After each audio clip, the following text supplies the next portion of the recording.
empezar el día de hoy, comenzando la clase en Historia del Perú, con el tema, pues, de el segundo gobierno de Manuel Prado Ugarteche y el golpe de Estado del año 1962. ¿Ah? Muy bien. Aquí tenemos, pues, brevemente vamos a explicar, pues, esta clase. Preste usted mucha atención, son solamente lo más importante, lo más destacado de lo que pasó en este periodo, de lo que sucedió en nuestro Perú. Muy bien. El segundo gobierno de Manuel Prado Ugarteche y el golpe de Estado del año 1962. Muy bien. ¿Cuáles son los objetivos principales? Perdón, antes los lineamientos que siempre se presenten en la clase, preste usted mucha atención.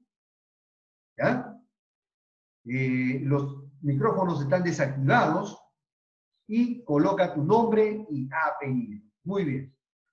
El objetivo de la clase del día de hoy, pues, usted va a aprender cómo llegó al poder este presidente Prado.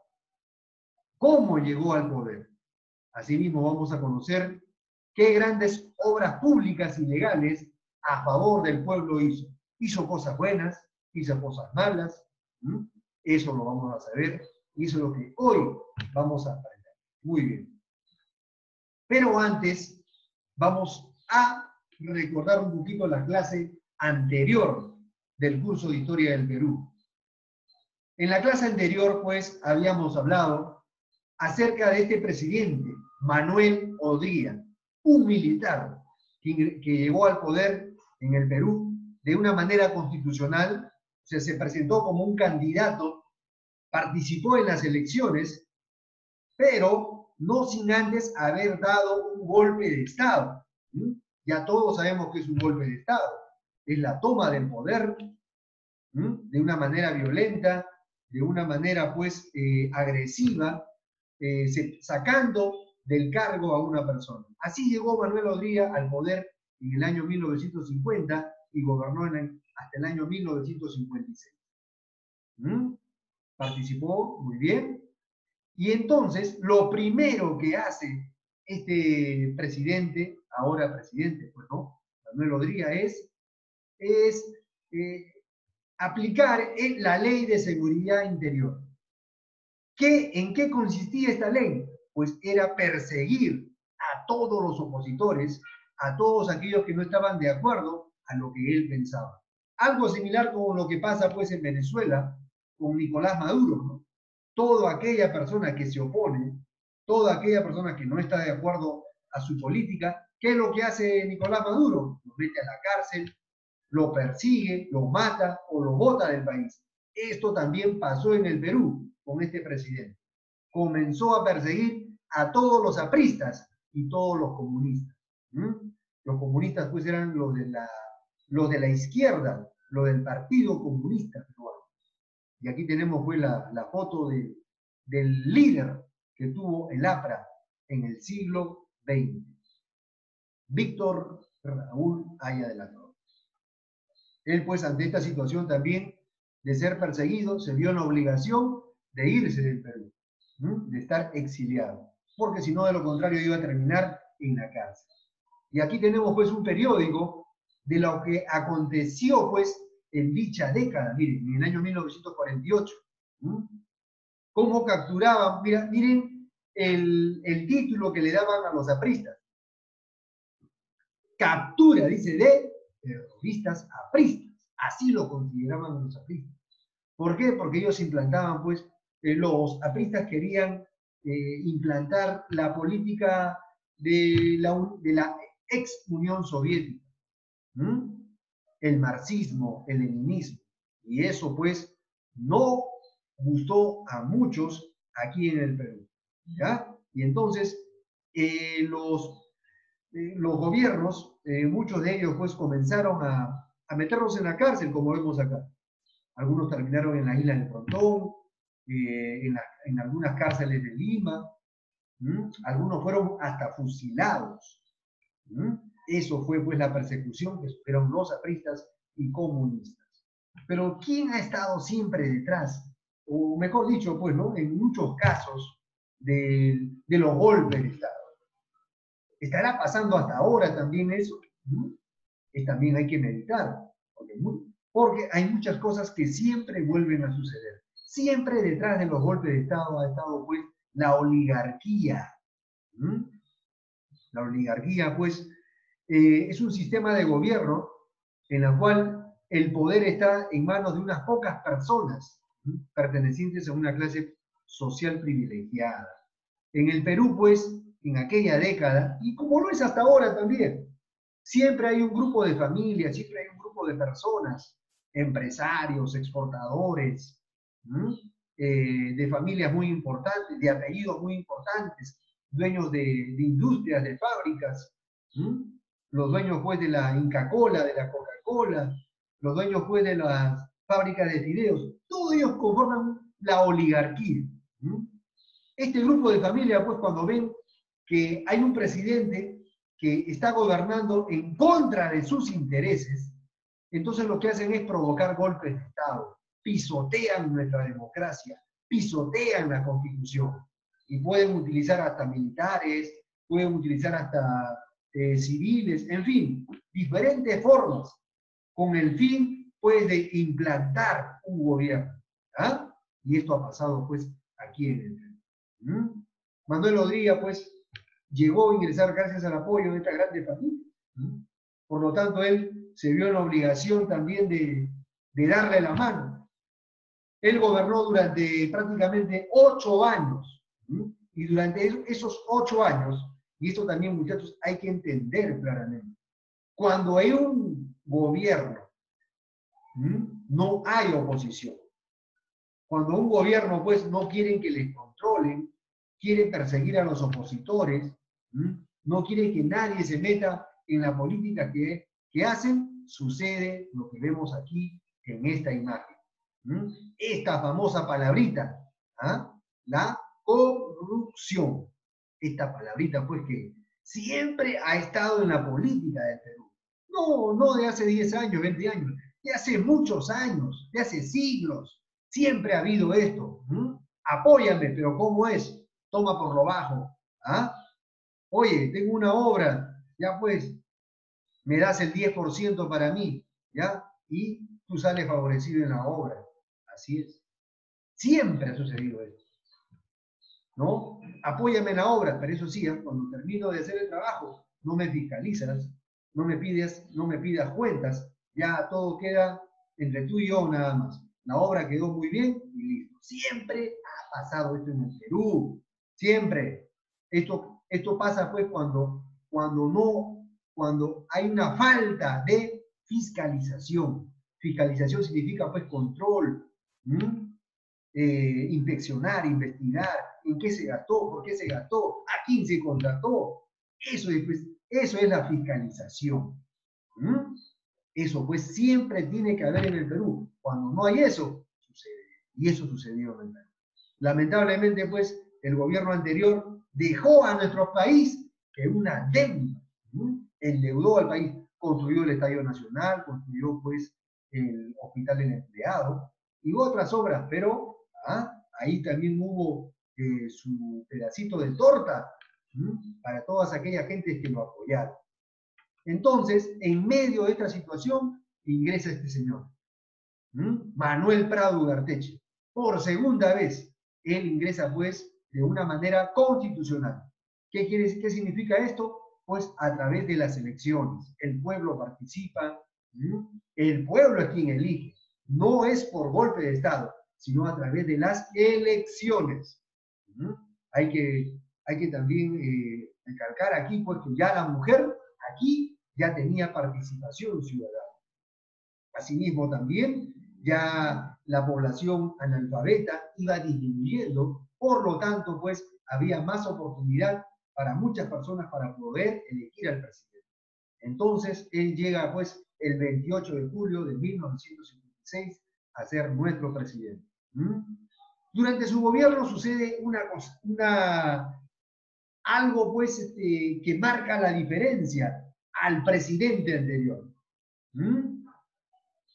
A esa política que él implanta, Manuel Prado Ugarteche, se lo llama el gobierno de la convivencia. ¿Y qué es la convivencia? ¿Por qué lo llamaron así a la política de este señor Prado Ugarteche? ¿Qué pasó? Muy bien. Primeramente, pues, él tenía pues que enfrentar a todas estas cosas. Una crisis económica, deudas dejadas por el presidente anterior. Como siempre, hay presidentes pues que hacen grandes obras, pero lamentablemente también eso demanda grandes gastos, grandes deudas, préstamos. Como ya les había dicho anteriormente, cuando alguien quiere construir algo, tienes que ir a bancos para que te puedan prestar, a no ser pues, que tú tengas un capital, ¿no? Y puedas construir, pero muchas veces en el Perú eso no ha sucedido. Entonces, él tiene que enfrentar la crisis económica. Asimismo, también hubo problemas en el sector agrario, como dice aquí. ¿Qué estaba pasando en el sector agrario? Pues ya no había pues esas grandes épocas de bonanzas, cuando antes se exportaba pues el algodón, la caña de azúcar. Ahora hubo una bajada en la exportación, ¿sí? Y hubo problemas también. Y también hubo pues problemas con esta compañía norteamericana, ¿sí? La Brea y Barinas. Esto es un aspecto muy importante también. Cuando él ingresa, sabemos pues que Manuel Odría, el gobierno anterior y otros presidentes habían dado las puertas al capital norteamericano, o sea, a los Estados Unidos de América. Y muchos contratos que se hizo con muchas empresas de Estados Unidos fue prácticamente como, ¿no? Por lo bajo. No se respetó la soberanía del Perú, en fin, muchos contratos pues que beneficiaban más a los norteamericanos que en el Perú. Eso fue un problema también que él tuvo que enfrentar, ya que esta empresa seguía explotando ¿no? los yacimientos petrolíferos en La Brea y La Pariñas, en el norte del Perú. Así es, siempre fue los gringos, los norteamericanos, pues de alguna otra manera, siempre van a querer sacar provecho el desconocimiento de las leyes del Perú. Siempre van a querer aprovechar para su país. Y eso fue lo que pasó en este gobierno de Manuel Prado Ugarteche. ¿Qué es lo que tiene que enfrentar? Y muy bien, vamos a hablar esto de la convivencia, lo que les hablé en un cuadro anterior también, en la cual decía que así se llamó su política de gobierno de Manuel Prado Ugarteche. ¿Por qué? Porque, como ustedes saben, pues los apristas y comunistas eran perseguidos, encarcelados, asesinados, en fin. Lo que hace este presidente Manuel Prado Ugarteche es derogar, anular esa ley. Lo quita esa ley. Dice, hasta acá nomás.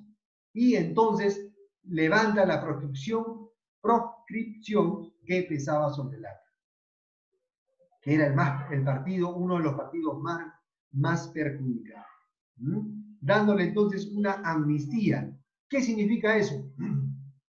Que todos aquellos presos que eran simpatizantes de este partido ahora son dados, ¿no? Son puestos en libertad, ahora son libres. Se les quita esa sentencia, esas condenas que tenían. Y muchos, aquellos que se encontraban pues en otros países que se habían escapado, ¿no? Debido a la persecución, van a volver nuevamente al Perú. Por lo tanto, pues el APRA recupera sus derechos, retornan nuevamente sus máximos líderes, como Víctor Raúl Haya de la Torre. Entonces, se inicia un periodo donde se dieron las condiciones para una democratización, ¿no? Es lo que vivimos hoy en día, la democracia, ¿no? En donde la democracia, pues, viene a ser en donde el país tiene la libertad de opinar, de expresar, de criticar, de elegir a sus presidentes. Eso es la democracia. Hoy en día yo puedo dar una opinión en contra del presidente, de su política de gobierno, pero no por eso no me van a meter a la cárcel. ¿Por qué? Porque hay democracia, hay libertad de opinión, hay libertad de expresión. Entonces, eso es la democracia.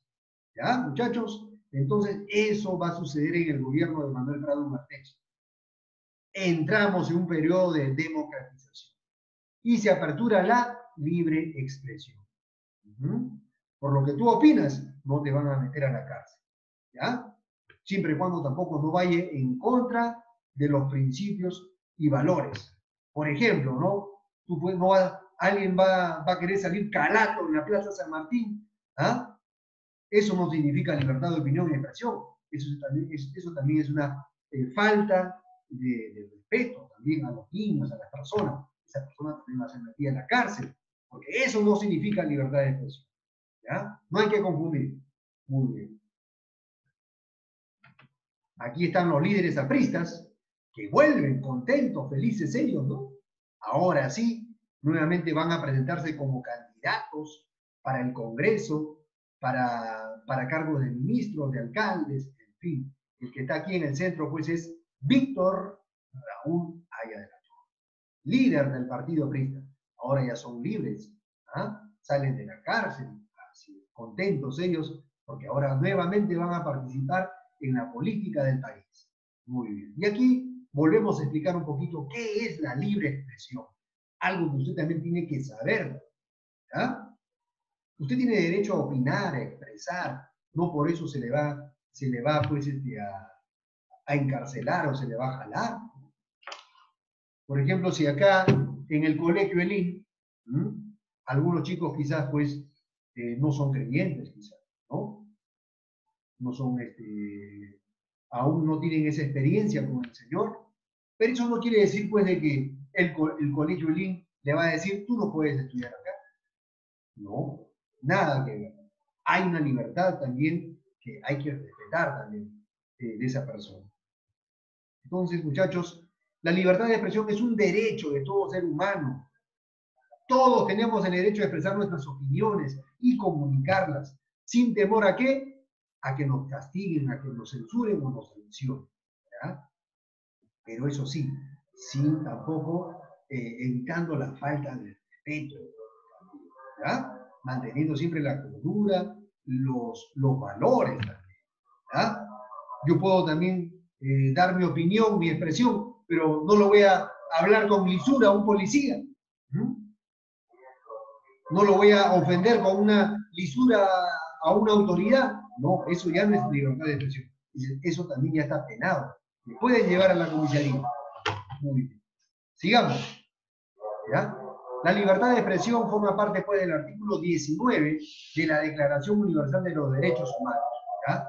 Que esto está por encima de todas las constituciones. La Declaración Universal de los Derechos Humanos. Muy bien.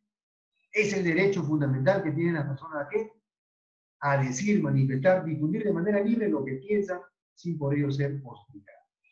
¿Ya? Y eso vemos lo que sucede hoy en día. El presidente del Perú hoy en día pues es criticado, tiene opositores, tiene pues personas que no están de acuerdo con su política, pero sin embargo él no puede encarcelar, él no lo puede pues perseguir, quitarle pues el medio de comunicación que él tiene para que él pueda dar su opinión, no lo puede hacer.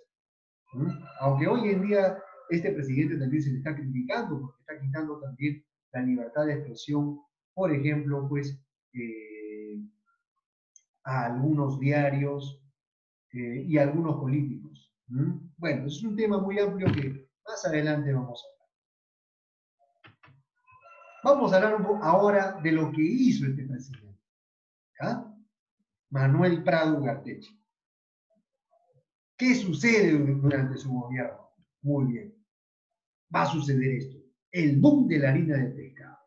¿Se acuerdan ustedes que en una clase anterior de historia habíamos hablado, pues, de que el presidente, un expresidente, antes que él, Bustamante y Rivero, pues, logramos, pues, la soberanía de las 200 millas del mar peruano. Y habíamos hablado, pues, que esto beneficiaba en el futuro para que los pescadores puedan pescar sin ninguna represión o una, ¿no? O alguna ley que los puedan pues, encarcelar, ¿no? crecen las empresas pesqueras, y esto pues se nota en la década del 50 del gobierno de Manuel Prado Ugarteche. El boom significa pues que no logra su máxima expresión, un apogeo grande. Durante esta época, la fábrica de harina de pescado, que se obtiene de la anchoveta, más que nada, y la pesca también de la anchoveta, han alcanzado su mayor auge. Miren, tanto así, tanto fue, pues miren, el boom de la harina de pescado en el Perú, que hizo que el Perú sea la primera potencia pesquera del mundo. Fuimos los primeros exportadores mundiales de harina de pescado, de la pesca de anchoveta, y el principal abastecedor del mercado internacional. Miren cómo la exportación, ¿verdad? Ahora todo eso genera divisas para el Perú, ingresos para el Perú. O sea, de alguna otra manera, pues, ¿no? Ya tenemos una cierta mejoría en la parte económica en el Perú. Bueno, a pesar pues de que teníamos una deuda con otros países, ¿no? Especialmente con los Estados Unidos. Pero bueno, de aquí tenemos una imagen de una foto de antiguos pescadores, miren, cómo salían a la mar con sus embarcaciones, ¿ah? Salían pues con sus mallas para la pesca de la anchoveta. Esto fue en un primer momento, ¿no? Pero cuando ya comienza a haber un boom, cuando comienza pues a haber una mayor demanda pues significa que comenzamos a tener más pedidos, por decirlo así, ¿no? Tenemos más clientela, entonces pues comienzan a construirse ahora barcos de gran tonelaje como el que vemos aquí. Y barcos aún más grandes como este, ¿no? Donde ya no van a ingresar pues 8, 5 pescadores, aquí ya pueden ingresar pues 30, 20 pescadores, con mallas más grandes, con motores más grandes, con grandes equipos de navegación, en fin, entramos en una época del boom, ¿ya? Muy bien. Fue pues, esto, ¿por qué comenzaron a haber este tipo de embarcaciones? Gracias a que los bancos, pues, peruanos, comenzaron a brindar préstamos a nuevas empresas que querían producir harina de pescado. No sé si alguno conocerá, pues, la provincia de Chimbote, en el departamento de Ancash. Especialmente en ese lugar fue donde comenzaron a aparecer muchas empresas, pues, dedicadas a la pesca de la anchoveta, para después la fabricación de la harina de pescado. En el año 1950, el Perú nomás exportaba 20.000 toneladas de harina de pescado. Miren, ¿no? En el año 1950. Pero en el año 1963 exportábamos 1.100.000 toneladas. Prácticamente el 100%, 10 veces más. 10 veces más de lo que se lograba pues hasta hace 10 años. Entonces esto fue un gran despegue de la industria de la harina de pescado, como vemos aquí, estas grandes embarcaciones que hasta ahora pues siguen funcionando, muchas de ellas.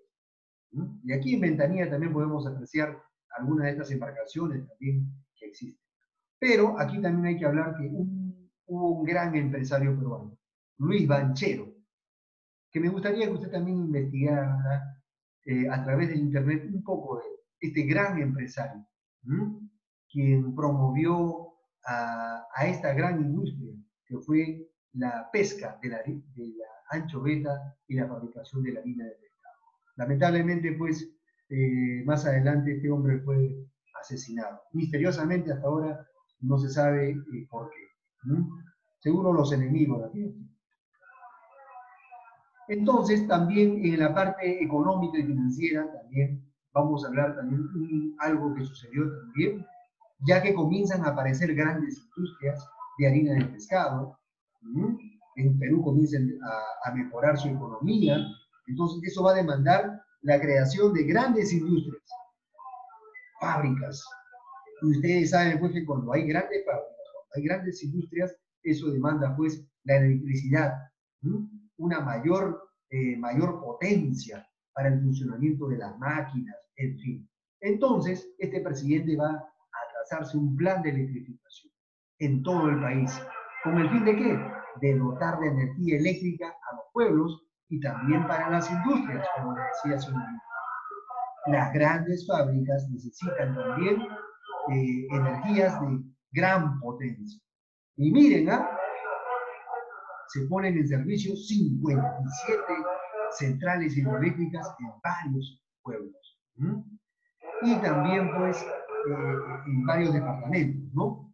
Y se inicia la construcción de la central hidroeléctrica de Machu Picchu, departamento de Cusco. Aquí tenemos una foto, por ejemplo, de esta central hidroeléctrica que aprovecha, pues, las fuerzas de las aguas, que tienen un gran caudal, una gran fuerza, para, pues, poder obtener a través de la energía mecánica la energía eléctrica. Aquí tenemos, ¿no?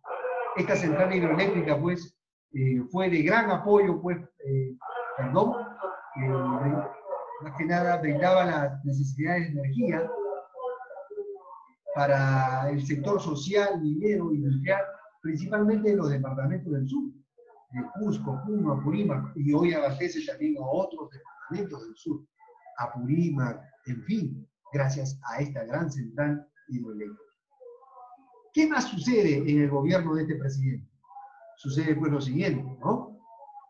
Se va a hacer también un censo. Se va a efectuar un censo. Entonces,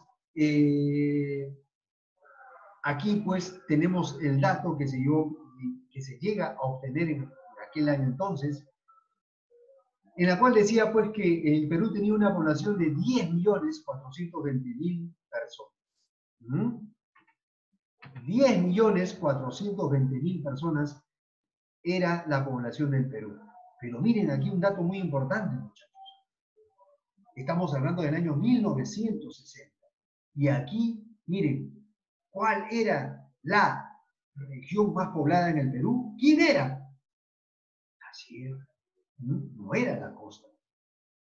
Hoy, la costa peruana, donde están ubicadas las grandes ciudades como Lima, Ica, La Libertad, Trujillo, Chiclayo, Tumbes, Piura, hoy en día es en la costa peruana donde hay mayor cantidad de población en el Perú.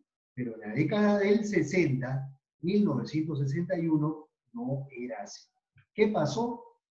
Otro fenómeno también, que fue también pues un problema demográfico, ¿no? En la cual muchas personas salieron de sus pueblitos, se vinieron a la capital, a las capitales más importantes, en busca de una mejora de estudio.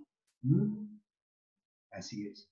Miren, en el año 1961, en Lima nada más, en Lima, la población en Lima era de 1.900.000, casi 2 millones, en el año 1960.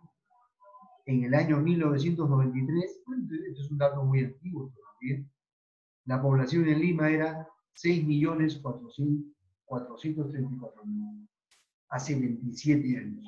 ¿Y sabe usted hoy cuánto es la población en Lima? Hoy, año 2020, ya casi supera los 10 millones de habitantes tan solo en la ciudad, en la provincia de Lima, ¿no? En sus 40 y tantos distritos, incluyendo también pues la provincia constitucional del Callao. Bueno, muy aparte, ¿no? Esa provincia. Superamos los 10 millones. ¿Cómo ha ido creciendo la población en estos tiempos? Ahora, si eso sumamos los venezolanos, es otra historia más. Ya somos mucho más todavía. Muy bien. En la parte de educación, aquí vemos pues cómo estos muchachos viven levantándose temprano, 7 de la mañana, 6:30 de la mañana para irse al colegio. Aquí está. No importa pues algunos con camisita, otros con polito, pero sin bien peinaditos. Así era la educación antes. Con su peinadito, formaditos. Bien temprano. Y aquí estamos pues muchachos, miren, con el antiguo uniforme que usaban en los colegios, ¿no? El uniforme caqui. Los chicos iban con su corbatita, con su uniforme caqui. Así era la educación. Durante el gobierno de Manuel Prado Ugarteche se sigue dando apoyo a la educación. ¿Por qué? Porque se quería combatir el analfabetismo. Muchos analfabetos había en el Perú, muchos que no sabían leer ni escribir. Entonces se aumenta el presupuesto para el sector de educación, para seguir construyendo más colegios, más que nada en las provincias, como Iquitos, como Arequipa, como Piura, en fin. Ahí es donde comienza pues a construirse grandes colegios. ¿Mm? Muy bien. Y esto fue también continuando pues uno de los aspectos positivos que también tuvo el presidente anterior, Manuel Odría. Muy bien. Ya para terminar, ¿cómo finaliza este periodo del gobierno de Manuel Prado Ugarteche? ¿Cómo llega a terminar? Pues, como habíamos dicho, como el APRA puede ahora participar en las elecciones, entonces, en el año 1962, cuando ya se cumplían ya los 6 años de gobierno del presidente Manuel Prado Ugarteche, entonces se van a presentar varios candidatos. Pero y este señor, pues, después de 30 años, puede participar en las elecciones, el líder de la. Y, pues, para la desgracia de sus enemigos, él alcanza el triunfo en las elecciones en la primera vuelta, se podría decir. ¿Mm? En la primera vuelta. Pero solamente llega hasta el 33%, nada más. Y según la Constitución, para que una persona pueda ser presidente, tenía que haber superado este porcentaje. ¿Mm? Tenía que haber superado este porcentaje.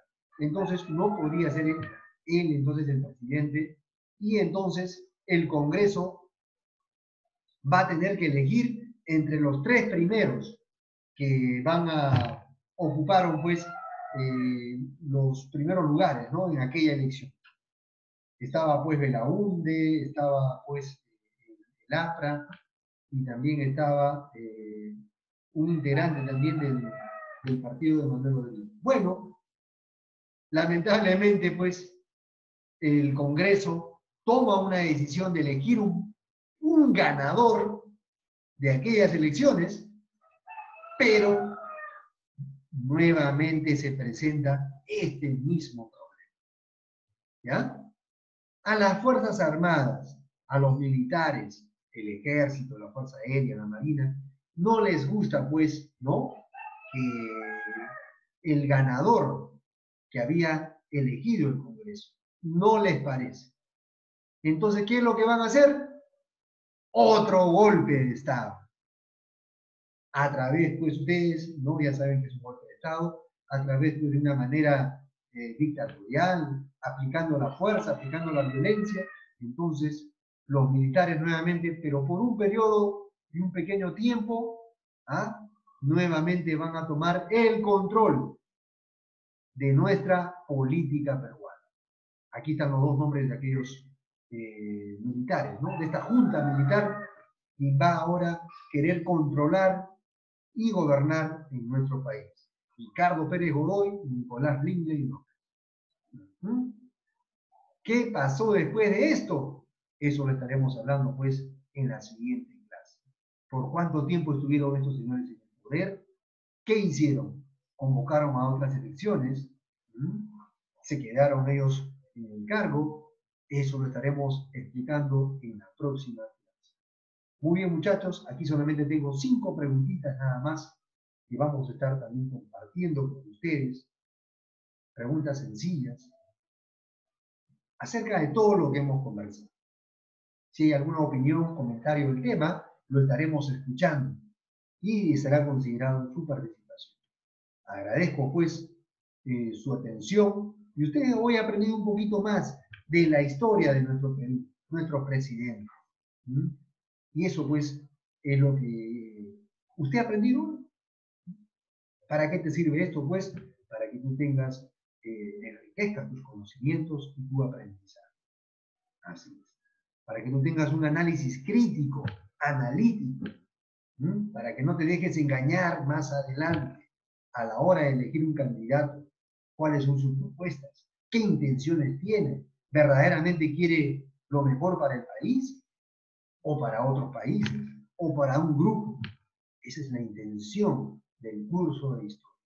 Esperando pues que estos videos, gráficos, audios te hayan sido de mucha ayuda para el aprendizaje del tema. Y no, nunca te olvides pues que un pueblo que conoce su historia es un pueblo que no vuelve a cometer los mismos errores. Hasta aquí, pues, muchas gracias.